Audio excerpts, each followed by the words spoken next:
We're just preparing to go live on YouTube.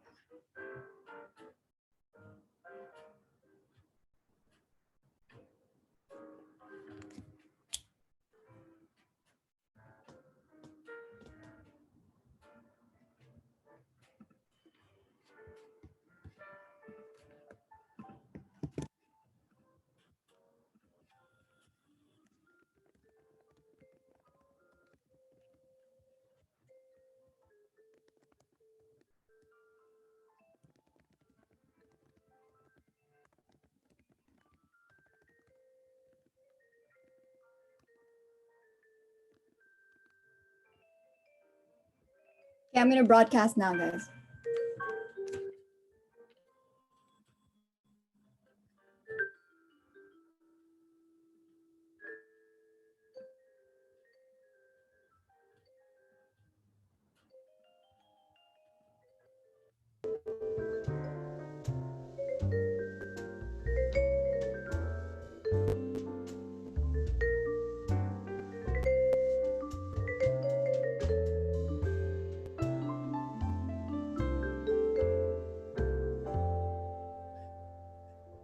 Hello, everyone. Thank you so much for joining the webinar. We're going to get started in about 5 more minutes.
Okay, so it's exactly 10:30. I want to give everyone maybe another 2 more minutes to join.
Okay, we're about ready to start. I hope everyone has had a chance to set up their edge devices as well as their local development machines prior to this webinar. This is going to be a walkthrough tutorial. Music's still on. What was that, Marty? Music is still on. Yep. We're gonna get started in about 1 more minute.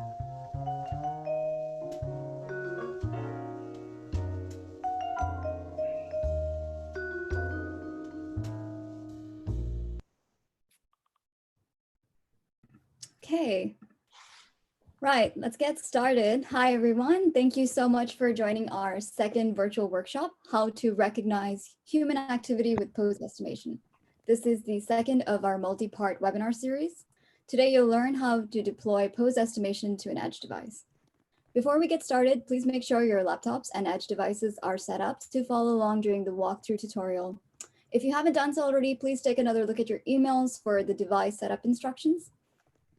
We've also allocated a few of our engineers to answer questions along the way. So if you have questions, just submit them using the Q&A button in the Zoom application below.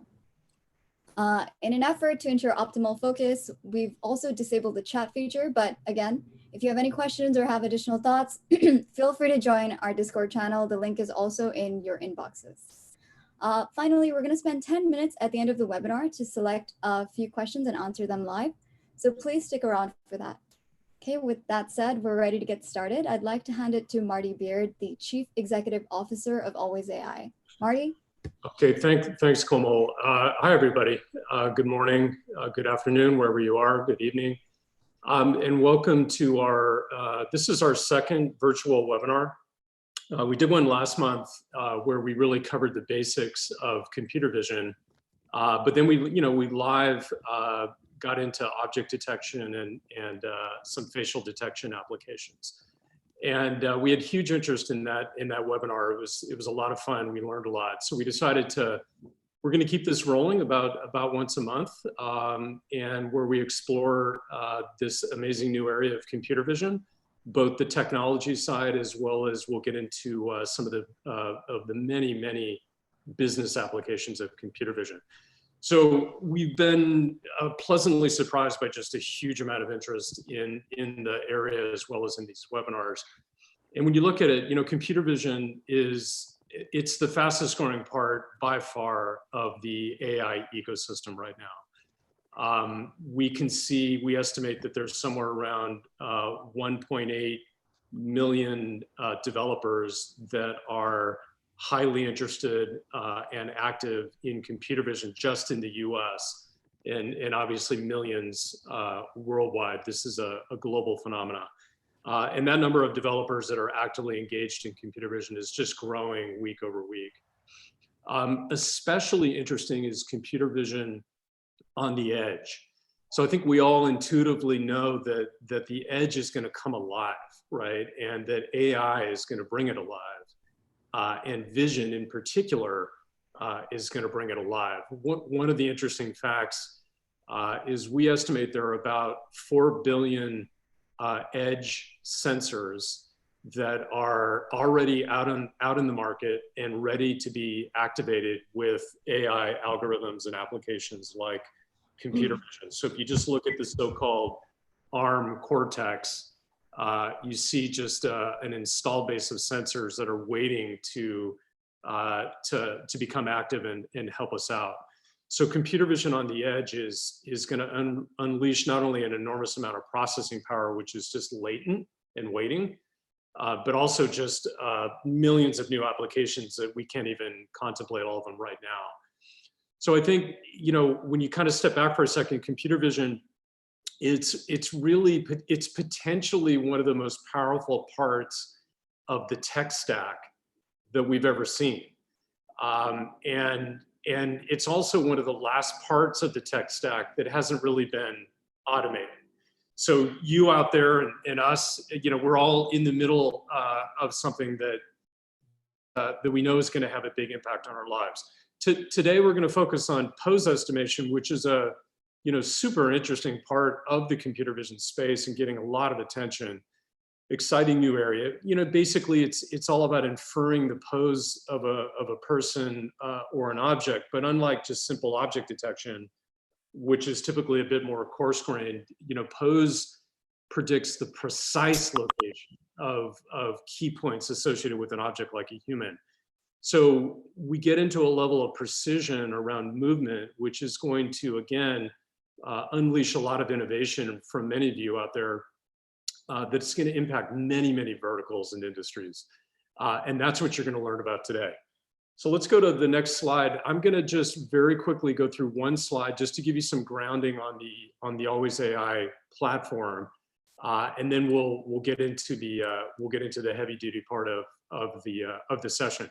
So Always AI, our mission is very simple. It's to make computer vision easy, accessible, and affordable for developers. That's all we do. So developers, you are our customer, and we want to make this amazing technology and the potential of this technology easy for you, but not, quote, basic. We want it to also be very sophisticated and innovative, but we want you to be able to access that sophistication and innovation in an easy and affordable way. We do that through three parts of our platform. The first part is really what we call a set of starter applications and computer vision models that are pre-trained. They are guaranteed to work end-to-end through our system and out on the edge points that we support. And many of those models we brought into so-called starter applications to really just get you going. So you, the developer, can engage on a core computer vision service very quickly, and you can focus on your application. So again, this is all about making what has been way too complex in terms of the overall realm of computer vision, making that much easier. That's the first part, models and starter applications. The second part is allowing you to customize those models, applications, and really start building the application the way that you need to build it for whatever your unique use case is. And we do that through a rich set of Python-based APIs to help you, like I said, do things like, you might want to rotate an image, you want to resize an image, maybe you want to blend an image. There's a whole variety of things that we know our thousands of developers want to do. And so we're just continuing to bring together a rich set of APIs to help you do that. That's the second part. So you've started with a starter app, a model from our catalog, or you input your own model, which we enable, and then you've customized it using our APIs, and now you're at the point where you want to get it on the edge, and actually bring this thing alive on the edge. So to do that, we bring together some really user-friendly tooling that optimizes everything I just talked about for very popular edge environments like the NVIDIA Jetson family, like the Raspberry Pi family, like Qualcomm Snapdragon, et cetera. So we just continue to add environments that we know you're going to want to deploy on. So those are the three parts of the platform. Everything we do is about bringing that together end to end in a seamless fashion. So you can focus not so much on all the underlying complexity, but you can focus on building your app and deploying your app. That's Always AI. So let's get into it. I'm going to now turn this over to Scott Miller, who's our head of product management, going to start into pose estimation. Great, thanks, Marty, and thanks everybody for joining us this morning. We appreciate it. So I'm going to talk about some use cases first.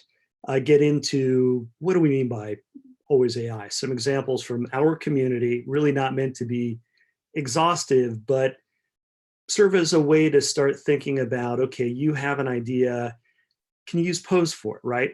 And then go from there into a couple of very practical techniques for using Pose in an application. After that, I'll turn it over to my colleague, Andres, to do the fun stuff, which is actually writing code and using these things in practice. And a note of housekeeping, I guess, before we get started. For those of you following along, and hopefully a number of you are, we introduced a couple of models. We released a couple of models and a new Edge IQ platform release last night to support the NVIDIA Jetson family, as well as running Pose natively on your Mac or your PC. So if you haven't done so, I would encourage you to go get our Windows and Mac installers, get upgraded, and then walk along when Aldous is writing code, walk along with us. All right, let's get into it. Thanks, Komal. So use cases. Let's start with patient monitoring. And one of the first things we saw when we introduced POSE, months ago, was elder care, and in particular, applications like fall detection and gait analysis. So fall detection can be anywhere from I have some activities that might be predictive of a fall. Patients are maybe starting to lean, and you can detect that with POSE estimation, or straight up, someone has fallen and needs help, and I need to send an alert via maybe our Twilio integration, something like that. Fall detection, posture recognition. Is there something in a patient's posture that's indicative of a condition that maybe I can do some correction on? Maybe I simply want to know about it as a warning sign. And then finally, gait analysis. So how quickly is a patient walking? Is there a hitch in their gait? Is there something unusual that I should be paying attention to? There are a number of other examples, but these are the kinds of things our community is starting to explore. Next slide. We see use cases in industrial monitoring and training. And this is a really interesting area. So things like unsafe lifting.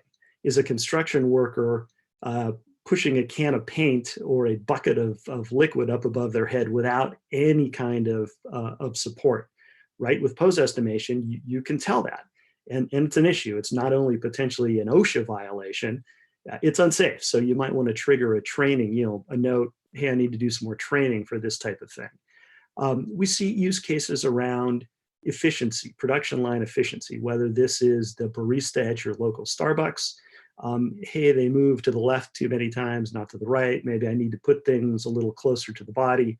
What have you. Anything on a production or assembly line can be quantified using POSE estimation. And this is a lot like a much more granular version of the old time and motion studies, I used to study in college, right? Way back when.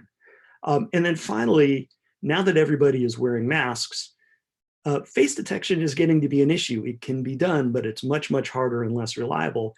And so using technique like gait detection will help me identify people, specific individuals. The way people move can be very unique, especially when combined with maybe the position of limbs or the length, unique connections of limbs. So security through how someone moves, the unique way someone moves. Next slide, please.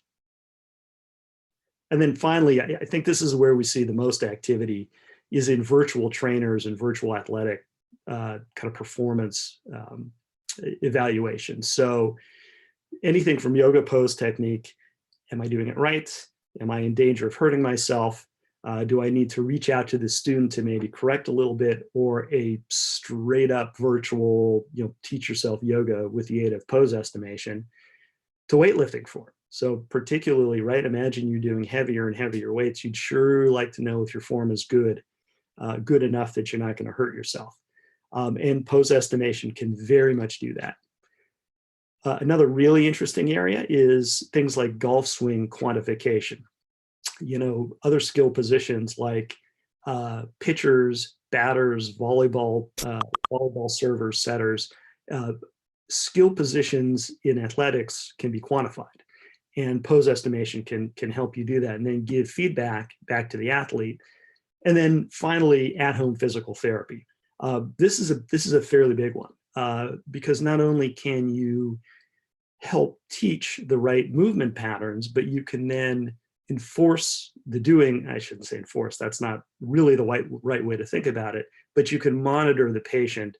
Are you doing your daily activities? I know because you have to do them in front of the camera, and I can tell when you're doing them and not. So those are some use cases, right? Again, not meant to be exhaustive, but if you have an idea that you look at these and say, oh yeah, it's kind of like what Scott's talking about, it's a good candidate for pose estimation. Okay, next slide, please. All right, so let's talk about pose estimation in practice and a couple of techniques for beginning to implement that then Andres will carry through into code. Okay, so in the previous slides, you probably saw a bunch of blue dots that are linked together. So what pose estimation models do is they identify prominent features, joints usually, but also neck, head, nose, and those are often or almost always referred to as key points. So when we talk about key points or you read articles about key points, that's what we're talking about. When you take these together, you can view them as a human skeleton. So again, think about the slides in the previous slides. You saw blue skeleton-ish things, right? One skeleton, multiple skeletons. Most of these models can differentiate between people. So you could have multiple subjects in a video or in a picture and get key points for the individuals, right? So that can be very helpful. And I guess the final thing I would say here is, mainstream pose estimation models like the ones we have in our catalog are really very good at what they do. They're very accurate. So you shouldn't be thinking in terms of retraining those models. You should be thinking in terms of, okay, the underlying model is going to be great. What do I do with it? What do I layer on top of it to make it useful? And so let's talk about that next. Okay, so I'm going to start off with pose recognition. So think about this as something an individual would do a specific pose at a given time. It's static. And we're going to use YMCA, the YMCA dance where you make the motions of Y, M, and CA with the song playing in the background, right? Fun stuff, as a way to work into this. Let's talk about how to identify a letter, a human making a letter Y using geometry. So a Y, first of all, step back, think about, okay, how was I as a developer, how would I know that someone is making a letter Y? How do I know that I'm making the letter Y? Well, at a high level, I have both my arms, extended overhead and they're angled slightly out. Good, that gives me something to work for or work with. So the pose estimation model is going to give me information about body parts, wrists, ankles, elbows, knees, along with XY coordinates on those body parts. And if I combine those two things together, I can start to build classifiers that tell me when I'm in a specific position. So an example might be, look, my arms are overhead if my wrists and my elbows are both over my nose. That's overhead. Okay, so when we talk about geometry, this is what we're talking about. Next slide, please. All right, so the next evolution of this, or the evolution of this, is going to be action recognition. So a string of poses, a string of static states linked together that I can identify as a movement pattern, multiple actions. So I'm going to add time components to what I just talked about to build a basic fall detection application. So again, how am I going to do this? Well, I think there are two states I care about. There's a beginning state and an end state. The beginning state is standing. The end state is prone or being on the ground in some form or fashion. So I can use geometry to detect either of those states. So for example, a standing state might be my nose, shoulders, and ankles are stacked vertically. So one after the other, and they're within a narrow horizontal range. So I'm upright, I'm not sitting. I've kind of constrained I've constrained the mid things being close to the midline. So that's my standing. I can define prone in kind of a similar fashion, again, using geometry. Okay, so from standing to falling down, a fall is really an uncontrolled descent, if you think about it. So I can define a fall as going from standing to prone in some small time period, let's say 1 or 2 seconds. If that happens and I detect standing and then prone in a tight time frame, that's probably a fall and I want to send an alert, right? So we've just built a really basic fall detector using geometry. Cool. I guess the final thing I would note is, there may be really interesting intermediate states. all we looked at with fall was beginning and end and the time between. It could be that the way I fall is important. It could be, there could be any number of intermediate states that help you make decisions about what to do. And pose estimation can track all of those. It will require more, right? Obviously, the more frames you want to analyze in a short period of time, the greater your hardware needs. But throw more hardware at it and you can track as much as you want. Okay, so we've talked about some basic use cases. What do we mean? What are some examples? Hopefully you all are starting to think about, all right, my use, I can see some use cases, right? We've talked about a couple of basic techniques to start to use pose estimation with geometry as a way to build classifiers. And now I'm going to hand it over to Andres to get into the fun stuff, which is implementing and getting into code. Andres. Hey, thanks, Scott.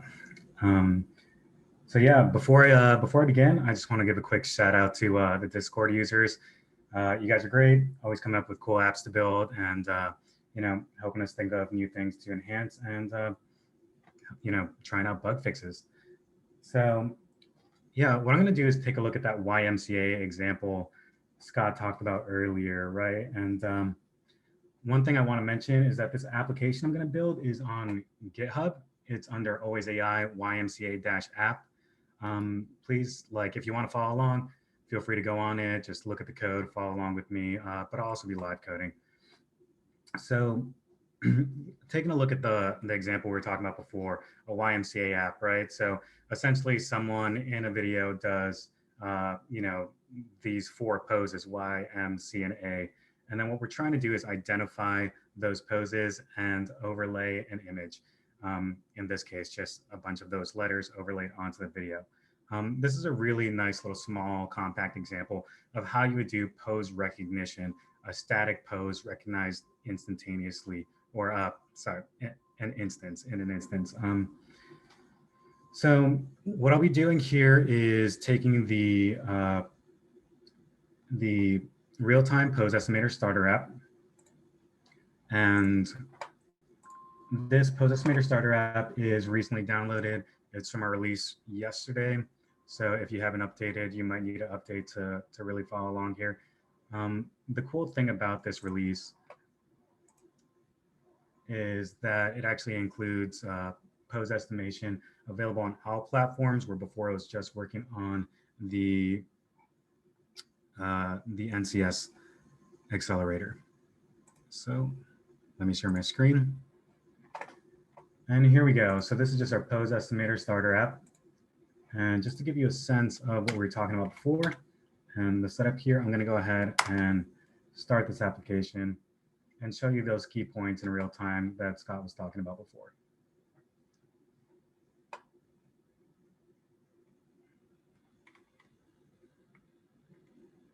And give me a second.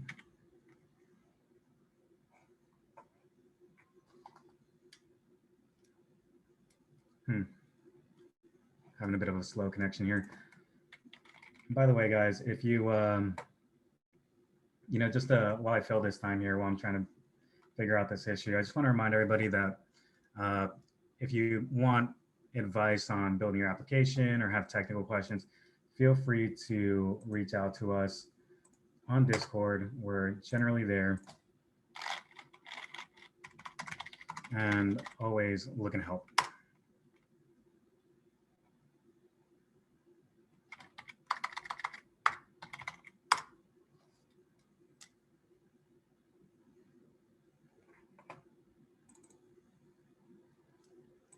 I'm going to go ahead and check my files here.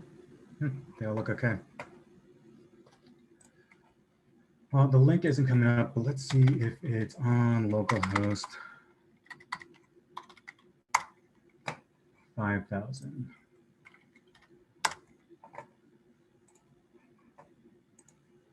Wow. All right, guys, so I'm going to go ahead and try to triage this unfortunate problem here. Maybe move over to a new starter app.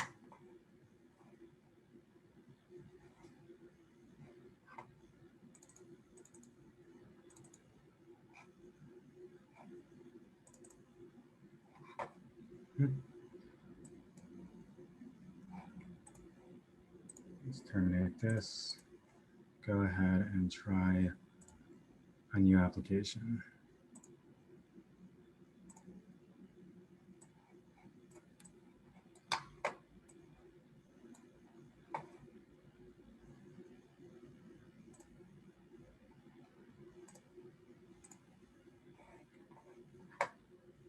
Let's make sure my Docker file is updated here. And let's make sure that my models are correct. I'm actually using version 7 of HumanPose.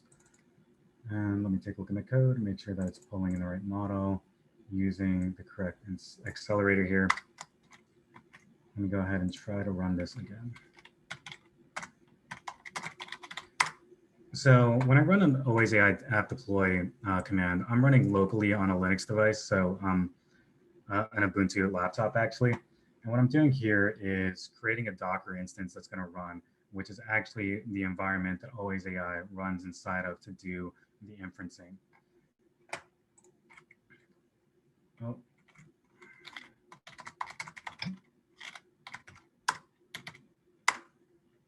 So first it's going to ask me, a target isn't found. So it's asking me, hey, do I want to deploy locally or over to a remote device? I'm going to choose local.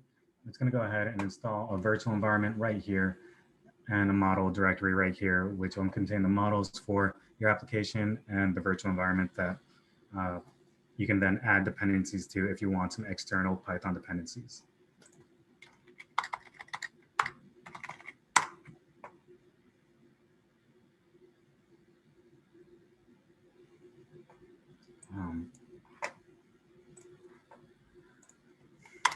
All right. So it's seeming like what was working a second ago isn't working. What I'm going to do is go ahead and use an accelerated version of this model. So I'm going to go ahead and use the OpenVINO backend and try an accelerator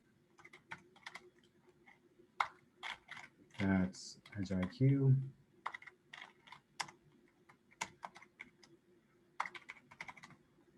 Accelerator, and we're going to go ahead and try the CPU here.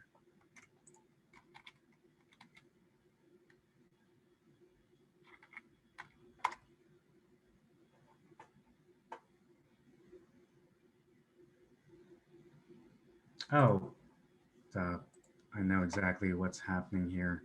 I'm going to stop my video real quick. Perfect. All right.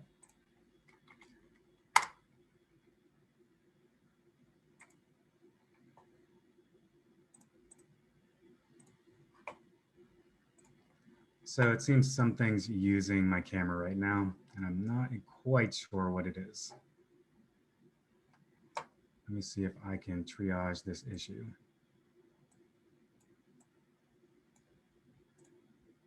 Maybe I have some application that's running a process I left hanging around. That sometimes happens.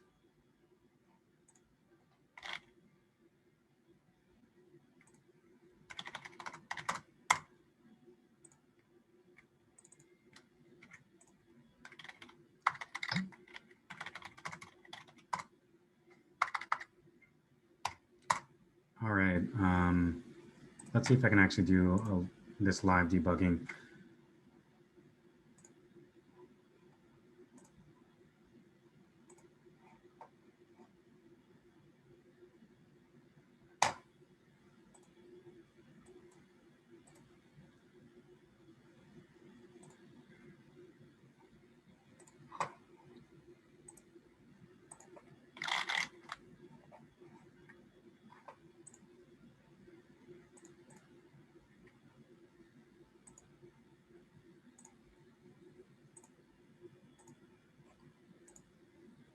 All right, so what I'm actually going to do here is run a Docker PS and just check to see if any containers are hanging around. And there actually seems to be a bunch of containers hanging around.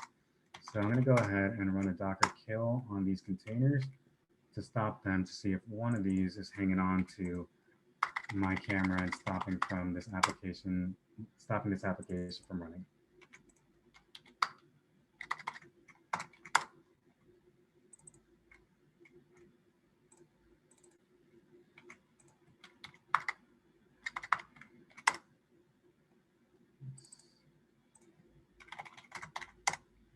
All right, so that looks like it did the trick.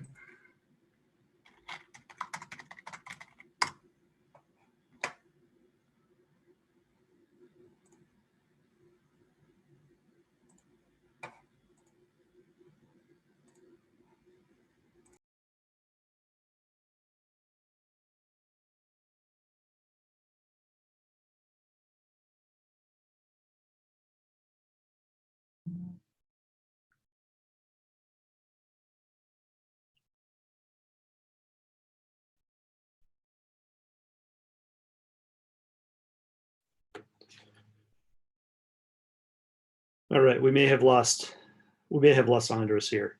Yeah, so what I would suggest is, can we have Tyga step in or backup at this point? Tyga, are you ready to go? Yeah, I'm ready to go. I can share my Okay, screen Tyga, here. why don't you take over? And also, when you show out your IDE, you need to make sure that that you make it large enough for people to read. The IDE was too small, so they have to see it. Okay, so let me share my screen here.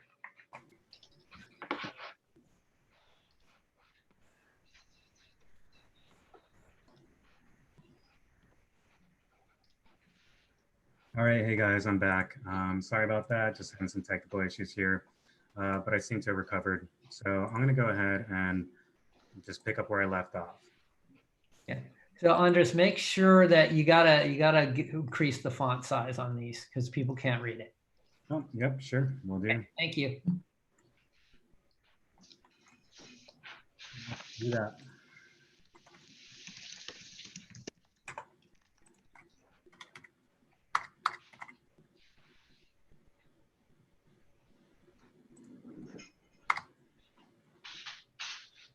Steve, is that better for you? All right, guys. So essentially what was happening before is that If you can go a little larger, that would be great. sure. Oh, is that good, Steve? Let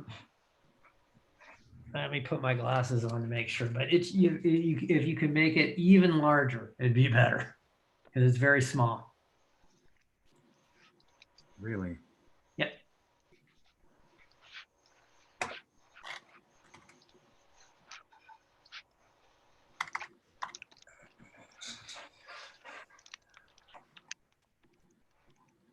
All right. So you're seeing my screen. It should Yeah. be. Now you can see it a little All bit right. better. So it's APOS app. All right. Back to our regularly scheduled programming. So what happened there, to explain, was that I had a dead process hanging around somewhere. I had a process hanging around somewhere that was holding onto my camera, and that was causing a whole host of issues. So here I actually ran the application just like you normally would, and I'm going to show you what this looks like coming out of the streamer.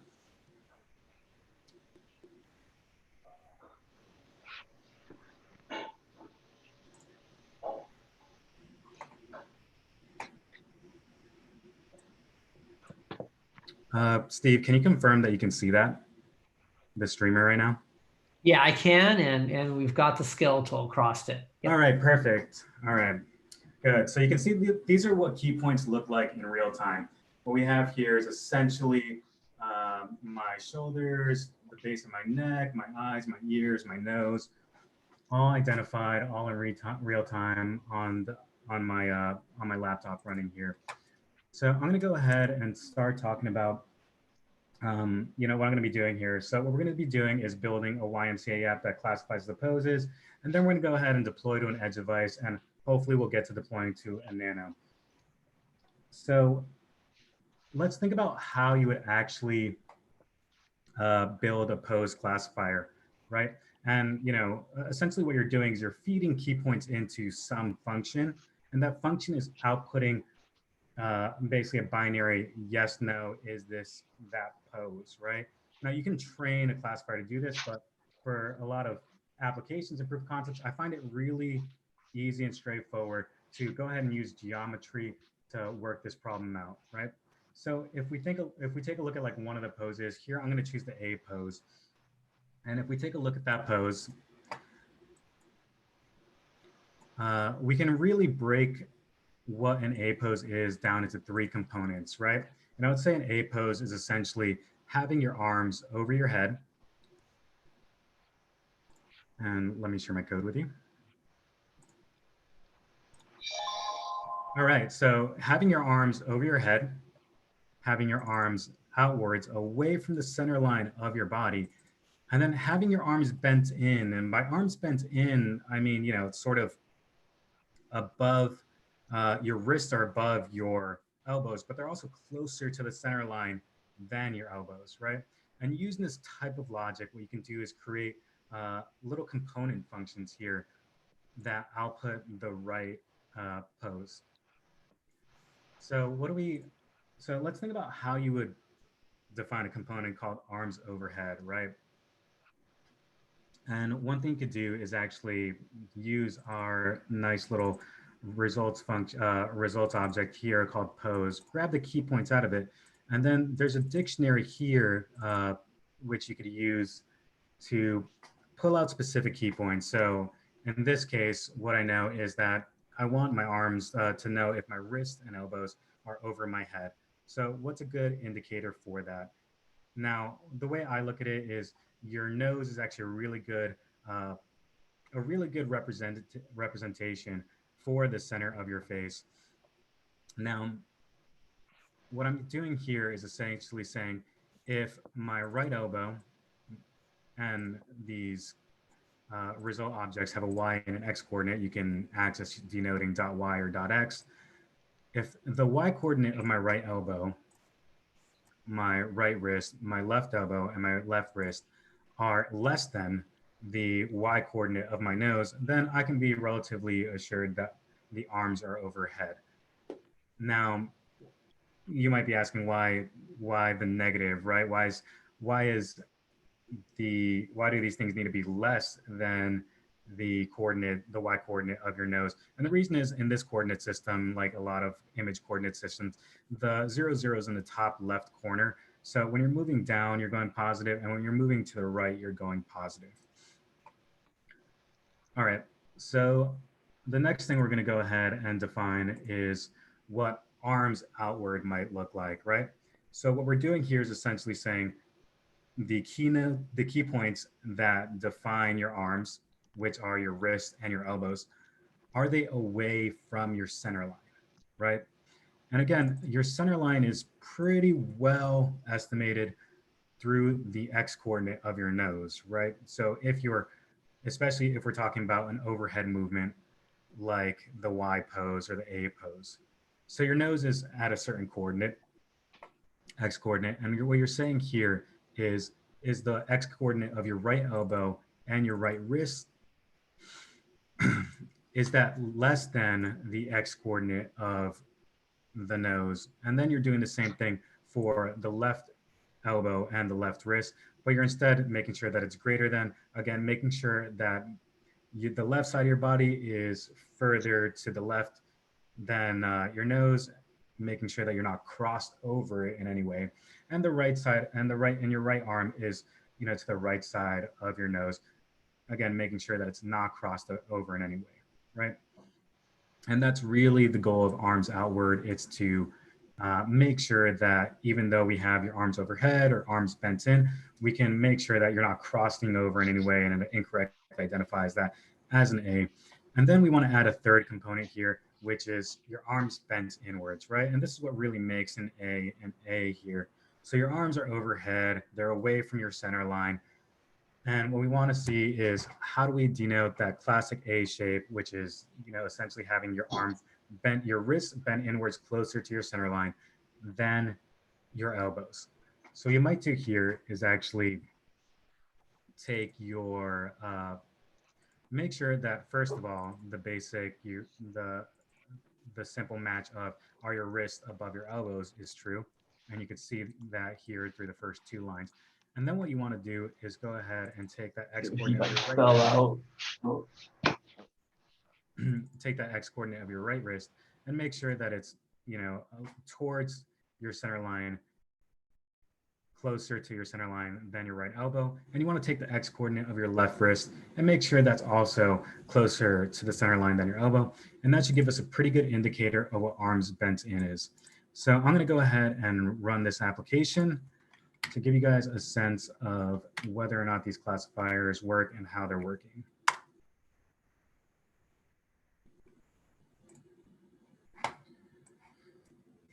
All right, so here you have me on the screen again on the streamer, and I'm going to go ahead and back up and make my arm in an A pose, and it overlays the letter A just like you would expect it would. I'm going to go ahead and go back and cover the code I put in there for the overlay, although you should have access to it on Bitbucket. So essentially I'm importing CV2 here. That's already installed in our container.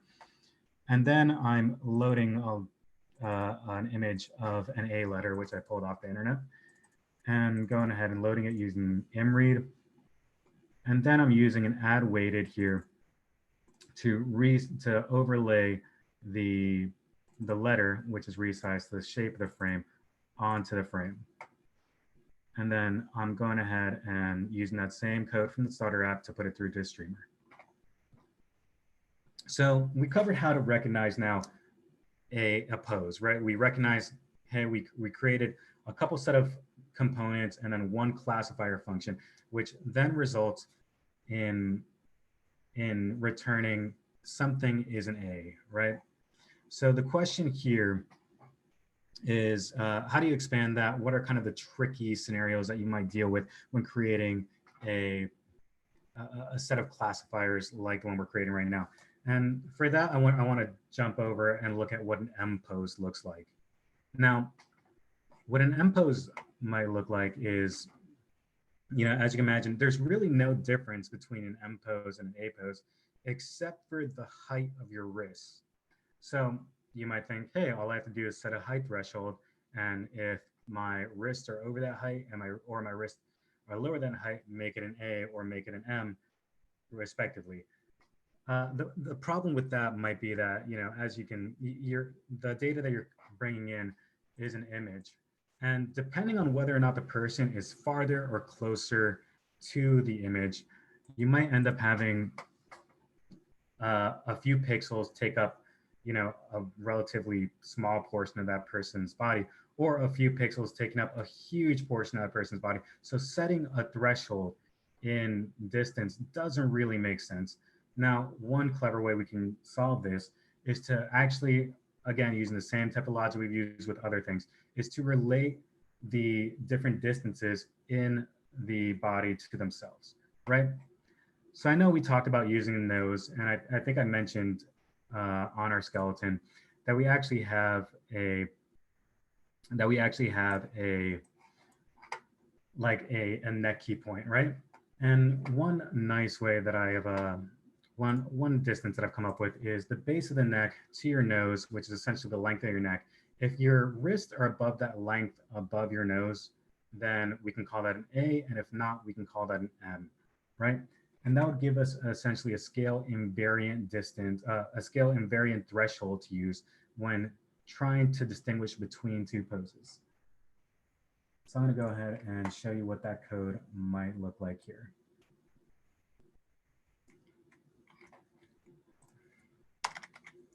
So here we have our threshold, right? And we're saying that this distance is essentially the Y coordinate of the neck minus the Y coordinate of the nose. Again, working from the top left. And then we're gonna add a new component here. And that component is gonna be wrist high, right? So what wrist high means is your right wrist and your left wrist are higher up than the Y component of your nose minus the height threshold that we're calculating above dynamically. So I'm going to go back to my A pose here and create an M classifier. We're going to create a new classifier. We're going to call it is M, and it's essentially going to be the same thing as my A pose. But instead, what I'm going to do is create something called use that new component called wrist high and say that when your wrists are high, the person that is in the image is doing an A. And when the wrists are not high, then that person is doing an M. And just like that, I've added a new classifier to my application. So I'm going to go ahead and put a little bit more code in here, like my M letter and a couple of bits and pieces to overlay that M letter. And we can see how this application is performing. So I'm going to go down into the area where I am loading my A letter, go ahead and load that M letter, and then essentially add the same code here to classify an M also. Perfect. So this code here will go ahead and again resize the M letter image to the right shape and then overlay it. I'm going to start that application.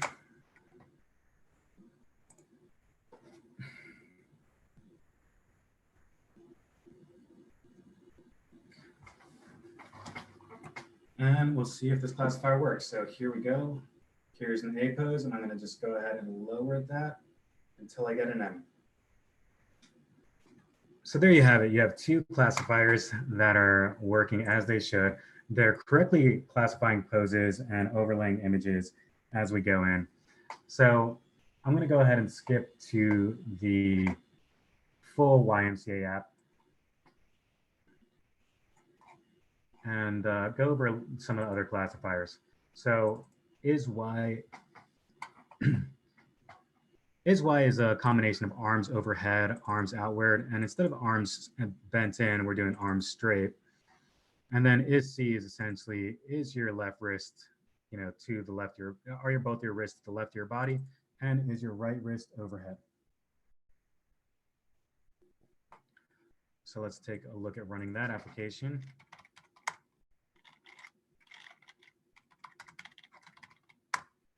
And make sure that my app works as advertised.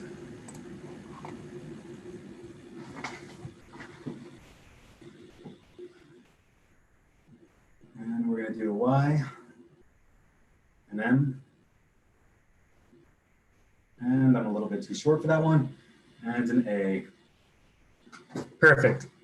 So you can see how in a relatively short time, you can create an application that recognizes poses and then get it running, get all the logic running, and then deploy that application to the edge, which is what we're getting onto next. So what I want to do is, go ahead and deploy this application to an edge device. So we built out the logic, and that's really kind of the first step. One thing I might do is build out the logic on my laptop and then go ahead and deploy that logic to an edge device and see how it performs, right? Get a good idea of how this is going to perform on the edge. And that's exactly what I'm going to go through right now. So the first thing I'm going to do is check to see that I'm loading the right engine. And I'm going to go ahead and reconfigure.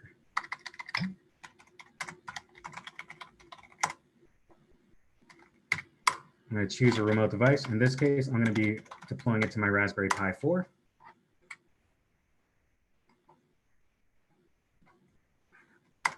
Use the default directory.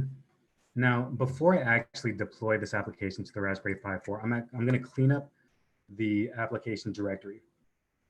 And this will save me from a little bit of time of transferring the application over to the Raspberry Pi 4.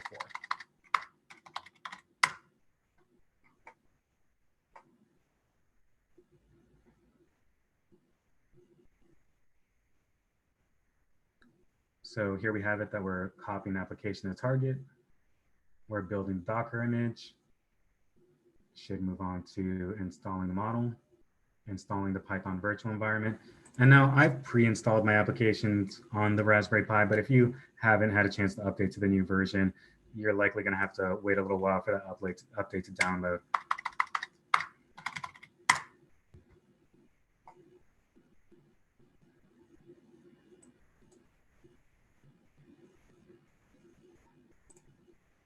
All right.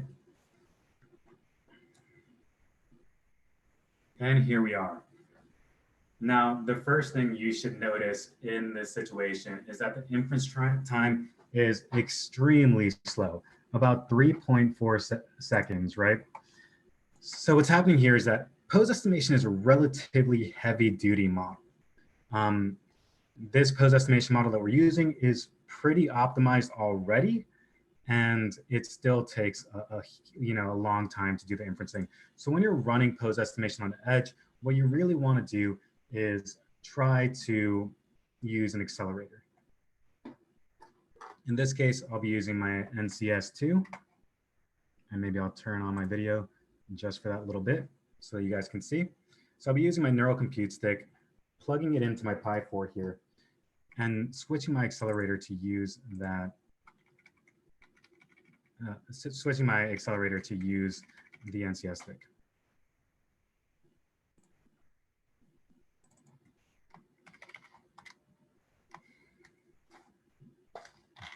So I'm going to select the DNN OpenVINO engine, and then I'm going to select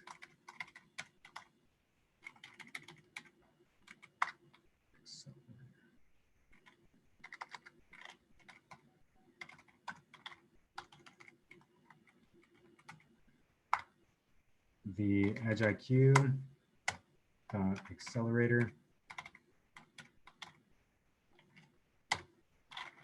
.myriad accelerator to use the NCS stick.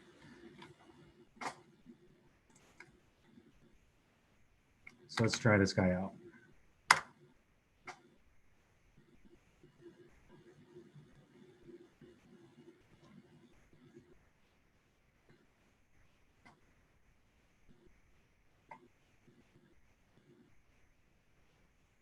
And here we're going through all the steps. They should all pass.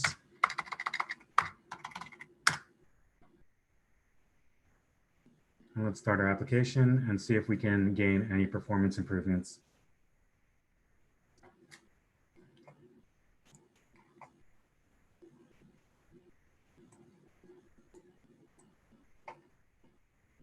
And you can see that the inference time is down from 3 seconds to about 500 milliseconds. So that's a huge dramatic improvement using the NCS2 accelerator. And here we go. Let's check to see if my app is still working just as I would expect on the edge. And it is. So just in a few minutes, I've created, I've gone ahead and switched up from working on my laptop to deploying on an edge device. And we think that's really powerful, right? So we've gone from working on our laptops, it built a Docker container, pushed it onto the Pi, started the application, switched to using an Intel accelerator to increase the performance, all with the same, essentially the same code abstracted out by EdgeIQ, making all that simple. And yeah, giving it the power to leverage a lot of this. Another thing that I want to point out here is that what we have is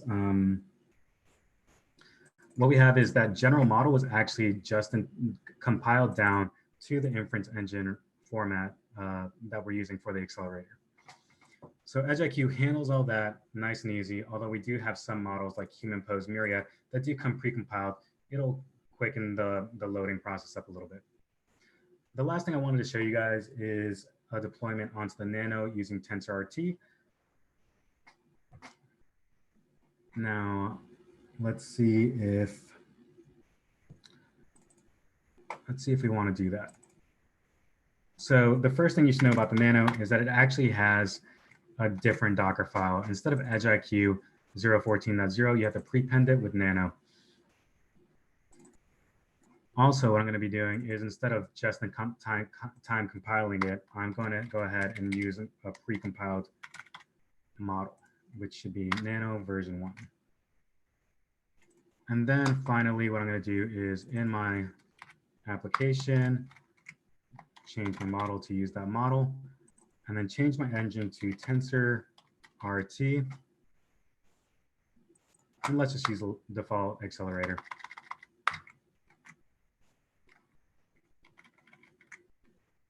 Let's Control C out of that application. Let's reconfigure now.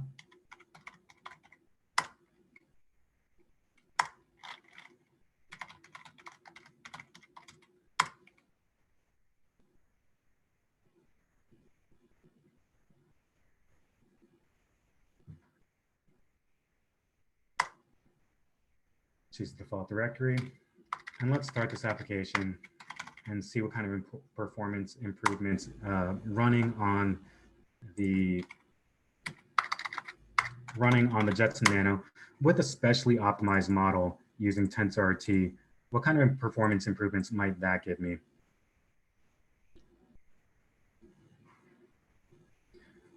So here we're going through the same steps: building the Docker image, installing the Python environment.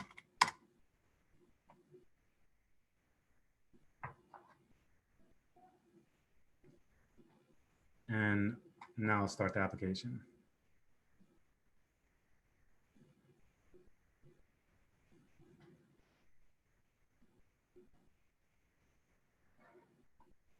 And it's giving me a warning, but that should be fine. It loaded the model and started it. So we went down from 500 milliseconds on the Pi using the NCS, but now we're down to 145 milliseconds. So this might increase a little bit as I get in the screen. It does a little bit more processing. But you can see that by switching to the Nano, to the Pi, trying an accelerator, you might get enough power, or you might need to upgrade to a Jetson Nano and take full advantage of their built-in GPU accelerator and the specially optimized models that we provide using for TensorRT inference engine. So to conclude, what we've done here is built a pose estimation classification app, which recognizes a bunch of different poses for YMCA. And we've gone ahead and deployed it to a Jetson Nano, deployed it to a Raspberry Pi without an accelerator and with an accelerator. And I was able to transition between all those environments very easily, very quickly using EdgeIQ. So that's it for me. And I'd like to hand it off for the closing remarks. Okay. All right. Thanks, Andres, and thanks for folks for hanging in there during that setup time in the beginning. We appreciate it. But glad we got through that to look at pose estimation, get you guys thinking about potential use cases for pose estimation. We'd love to hear about that and help you get going. Like we said earlier, if you join our Discord community, which is growing every day and it's highly active community, we'll be able to help you out. And again, as I refer back to where I started and I talked about the 3 parts of our platform, go ahead and grab a pose estimation starter app from our catalog. And again, that'll help you launch into this. This has been is live streamed and being recorded on YouTube, so you can also go back and look at the video and pause and work through stuff as you need to. So again, shoot us a note on your progress. We're going to continue this webinar series. Our next one is going to be about a month from now on June 24th. We're super excited about incorporating depth cameras into our platform and enabling the use of depth cameras like the RealSense cameras from Intel. And obviously that brings us even closer to kind of human vision and incorporating 3D and depth into all of our applications. So combining that with something like pose estimation and so forth, this will become just increasingly fascinating space. So we look forward to having you join us on that. I'm going to turn it back over to Komal, and I believe we have some Q&A. Thank you, Marty. Yeah, we received some really good questions throughout the webinar, and I hope a lot of them have been answered by our engineers who've just been going through them and answering your questions to the best of their abilities. But we got some really interesting questions that we want to look at. The first one is for Andres.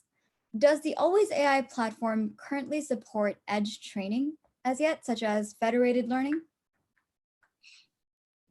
No, we don't currently support edge training, although we are, looking to release some training tools soon. Okay, thank you for that. And this one is for Scott. The human pose model, is this available or will be available later on to download and deploy for testing purposes? Absolutely. So we added a few new models last night. So now we have pose support. You can run natively on your Mac or PC. Super quick way to get started. You can run using an NCS like Andres just did, right? So you can accelerate your Pi, what have you. And we have a specific model for the Jetson family, the NVIDIA Jetson family. And they're all fairly clearly labeled. If you have questions, come back. When we pushed out sort of release notes on that release announcement last night on Discord, and I did my best to make it clear which model to use in which situation. But if there are questions, please do come back and ask. We're always there for you. Thank you. Sorry, Kamal. Final thing. You will need to update EdgeIQ to run those new models. And so go ahead and within our docs page, grab the installers, update your rig, and you should be good to go. Okay, thanks, Scott. And yeah, we're really active on the Discord community. So if you haven't already, please definitely join and let us know your thoughts. The next question is, what is the accuracy of each key point? Not detection, but at the current position. And this question is for Andres.